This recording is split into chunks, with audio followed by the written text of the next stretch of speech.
नमस्कार दोस्तों। आज पूरी दुनिया एक महासंकट से गुजर रही है और संकट के काले बादल बड़ी तेजी से भारत की तरफ बढ़ रहे हैं। केवल भारत ही नहीं, पूरा एशिया इसकी चपेट में आ चुका है और चपेट में आने के बावजूद भी कोई देश धैर्य और संयम की बातें कर रहा है तो केवल हमारा ही देश है, भारत।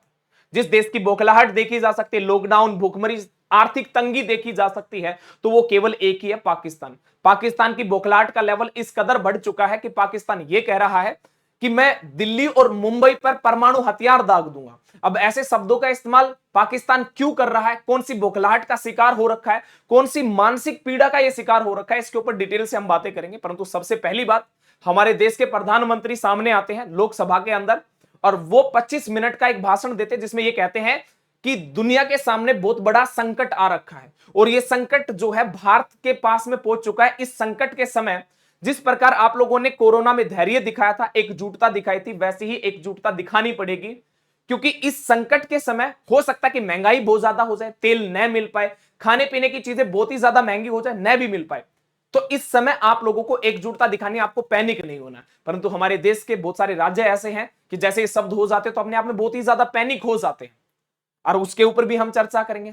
केवल और केवल इतनी ही चीजें नहीं, हमारे देश के सामने 5 बड़े मेजर जो है वो इश्यू हैं जिनको देखना होगा, जिनके ऊपर धैर्य बरतना होगा। सबसे पहला है रेमिटेंस पर ब्रेक लगना। रेमिटेंस का मतलब होता है जो पैसा विदेश से भारत आता है। लगभग देखा जाए 80% जो पैसा जो है, विदेशी पैसा जो है, वो खाड़ी देशों से आता है। खाड़ी देशों में हमारे देश के लगभग 80 लाख से लेकर 1 करोड़ रहते हैं। तो अभी ब्रेक लगा हुआ है क्योंकि युद्ध चला हुआ है। दूसरी बात है तेल की सप्लाई चेन। हाल ही में आप लोगों ने एक चीज नोटिस की होगी, अमेरिका ने ईरान को 5 दिन का अल्टीमेटम दिया था कि 5 दिन के बाद जो है स्टेट ऑफ होमरूज को पूर्णतः खोल दिया जाए, नहीं तो बहुत कुछ बड़ा कर दिया जाएगा। 5 दिन कंप्लीट नहीं होते हैं उससे पहले ही जहां पे न्यूक्लियर रिएक्टर होते हैं वहां पे मिसाइल दाग दी जाती है और ये इतनी बड़ा जो है एक प्रकार का प्रोपोगेंडा टाइप से चीजें बन जाती है कि रसिया को इमरजेंसी अलर्ट तक जारी करना पड़ जाता है, कुवैत को भी इमरजेंसी अलर्ट जारी करना पड़ जाता है, क्योंकि वहां से रेडिएशन रिलीज होने के 100% चांसेस है। अगली अगर बातें की जाए तो आसमान छूती हुई महंगाई। मोदी जी ने साफ तौर पे कहा है इन चीजों को लेके कि पैनिक होने की ज्यादा आवश्यकता नहीं, हो सकता है चीजें बढ़ेंगी।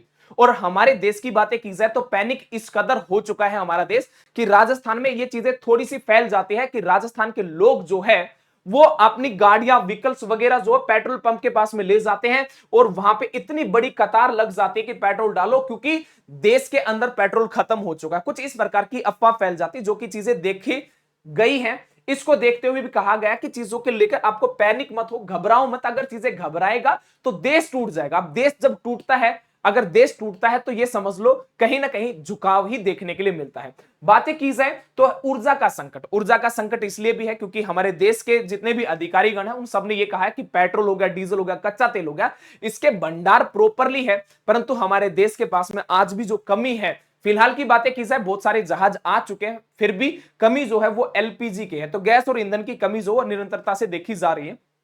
अगर अगला संकट की बातें की जाए तो इंपोर्ट और एक्सपोर्ट पर बहुत ही ज्यादा बुरा असर पड़ा हुआ है। बुरा असर इसलिए पड़ा हुआ है क्योंकि लाखों करोड़ों रुपए का जो माल जो है आज भी जो है पोर्ट के ऊपर है, बंदरगाह के ऊपर है, खराब होने के चांसेस हैं। कुछ चीजें जा रही हैं, लोगों को यह नहीं पता अगर चीजें यहां से जा रही है वहां तक पहुंचेंगी या फिर वहां से यहां तक पहुंचेंगे, नहीं पहुंचेंगी। तो बहुत सारी चीजों के सामने जो है आज भारत संकट की स्थिति के अंदर है। फिलहाल की बातें की जाए तो फिलहाल यह है, इस संकट के बीच में एक और जो दिलचस्पी वाली बात है वो है पाकिस्तान की। पाकिस्तान इतना ज्यादा बौखला चुका है कि पाकिस्तान जो अभी युद्ध चला हुआ उस समय बोलता है अगर अमेरिका और इजराइल हम पर हमला कर देता है तो हम बिना हिचकिचाहट के दिल्ली और मुंबई पर परमाणु हमला कर देते हैं। मतलब एक प्रकार से यह समझ लो जो गीदड़ भभकी होती है वो एक प्रकार से दिखाई देती है। फिर भी किसी देश का इन प्रकार के शब्दों का इस्तेमाल करना अपने आप में कोई छोटी बात नहीं है। फिर भी भूल तो ये देश भी जाता, पाकिस्तान भी भूल जाता कि ऑपरेशन सिंदूर में किस प्रकार जो है आप लोगों को जो है घुटनों पे लेके आए थे, किस प्रकार से धूल चटाई थी, ये चीजें भूल जाते हैं। फिर भी युद्ध के समय ऐसे शब्दों का इस्तेमाल करना अपने आप में बहुत बड़ी जो है चेतावनी वाली बातें हो जाती है। ऐसे शब्दों का इस्तेमाल क्यों कर रहा है, उसका सबसे बड़ा मेन रीजन ये है कि फिलहाल जो है ब्रिटेन और अमेरिका जो है वो ईरान के ऊपर बहुत बड़ा हमला करना चाहते हैं। इसीलिए रूस हो गया, कुवैत हो गया, बहुत सारे देशों ने जो है वो इमरजेंसी अलर्ट भी जारी कर रखा है। इसी वजह से आप लोगों ने देखा होगा हमारे देश के प्रधानमंत्री जो है वो देश को 25 मिनट तक संबोधित करते हैं। पैनिक होने की जरूरत नहीं है। क्यों चीजें कह रहे हैं ऐसा? ऐसा इसलिए करें, एक प्रकार से इंडिकेशन, चेतावनी है कि बहुत कुछ बड़ा होने वाला है। और इस बड़ा होने वाले में अगर पाकिस्तान के इस प्रकार के शब्द आते हैं तो ये भी अपने आप में बौखलाहट वाली बातें हैं। क्यों? क्योंकि मैंने अभी बताया अमेरिका और ब्रिटेन मिलकर जो है वो ईरान के ऊपर हमला करना चाहते हैं।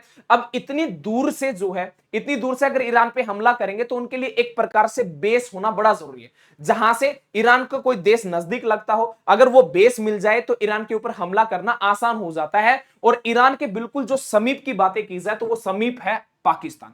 अब अमेरिका जो है वो हमेशा से ही आपने देखा होगा कि पाकिस्तान का सपोर्ट करता है, परंतु फिलहाल पाकिस्तान ने यूएन के अंदर साफ तौर पर यह कह दिया, ईरान, क्योंकि यूएन के अंदर हमेशा से पाकिस्तान ने ईरान का समर्थन किया, तो पाकिस्तान ने साफ तौर पर यह कह दिया कि ईरान के ऊपर हमला करने के लिए जो है हम अपनी जगह का इस्तेमाल नहीं करने देंगे। अब इन चीजों को देखते हुए तो डायरेक्ट एक प्रकार से ये समझ लो कि अमेरिका से दुश्मनी लेना। अब दुश्मनी लेने का मतलब यह है कि इन चीजों को देखते हुए फिलहाल पाकिस्तान अंडर प्रेशर हो चुका है, मतलब प्रेशर में इतना आ चुका है कि ईरान के पास में जब 15 जो शर्तों का चीजें भेजनी थी ना, वो अमेरिका ने पाकिस्तान के हाथों ही भेजी थी। और वहां से ईरान ने कह दिया कि जी हम जो है अमेरिका की किसी भी शर्त को नहीं मानेंगे। अमेरिका तो ऐसा लग रहा है अपने आप से ही बात कर रहा है। फिलहाल ईरान और अमेरिका के बीच में लड़ाइयों का जो, या फिर युद्ध का कह दिया जाए, एक चरम सीमा पे पहुंच रखा है। और इन चीजों के सबसे ज्यादा जो प्रेशर में वो है पाकिस्तान। अब पाकिस्तान अपनी आपकी जो बौखलाहट है, इस बौखलाहट को दूर करने के लिए जो खोखले जो शब्द है, ताकि दुनिया के अंदर ये हो कि हम भी ऐसा कर सकते हैं, हमारे पास में भी परमाणु हथियार हैं, अगर अमेरिका और इजराइल जो है हमारे ऊपर हमला करते हैं तो हम भारत के ऊपर हमला कर देंगे, तो ये जो युद्ध है ये और भी बहुत ज्यादा विनाशकारी युद्ध बन सकता है। तो इस बौखलाहट के साथ में चीजें इस प्रकार के शब्दों का इस्तेमाल कर रहा है। फिलहाल की बातें की जाए तो ये भूल चुका है, पाकिस्तान भी भूल चुका है ऐसे शब्दों का इस्तेमाल करने के बाद भी जो है भारत के पास में वो चीज है, वो टेक्निक है कि आज भी पाकिस्तान को घुटने पे ला सकता है और इस कदर लेके आ सकता है कि पाकिस्तान जिस कदर अभी फिलहाल लॉकडाउन से जूझ रहा है, भुखमरी से जूझ रहा है, ये कभी जीवन के अंदर उभर ही नहीं पाएगा। और जीवन पे ऐसा उभरना तो बड़ी दूर की बातें हैं कि भारत आज भी जो चाहे तो पाकिस्तान को नक्शे से गायब भी कर सकता है। फिलहाल ये चीजें भूल चुका है।